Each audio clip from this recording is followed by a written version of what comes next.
All Oklahoma schools have moved to a bell-to-bell, no cell phone policy. That means no phones at lunch, no phones between classes. KOAM's Ty Parks takes us to Miami to see how the students are doing without the distraction.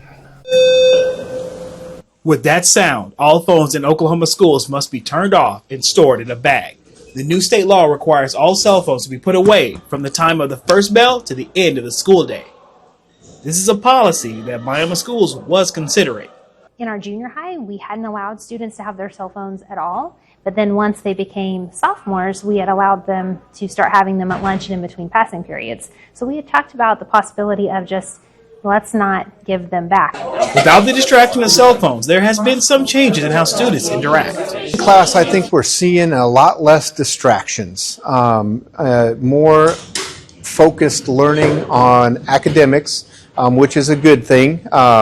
They still are one-to-one with Chromebooks, so they have the technology that they need. I know at one point that was kind of the argument for having cell phones, is that connection to technology. One notable change is there is less drama. From the discipline side, some of those pieces are people texting things to each other, and you can't see emotion with a text. And so we're having more face-to-face conversations, people engaging with each other a little bit better. They're starting to relearn body language and context clues all over again. I think this has allowed kids to be kids again. They're talking to one another, they're engaging in ways that they haven't in a long time. Actually, when you go into the lunchroom, they're actually having conversations, and that's what we want. We want kids to be able to communicate and to be able to make connections outside of technology. In Miami, Ty Parks, KOAM News.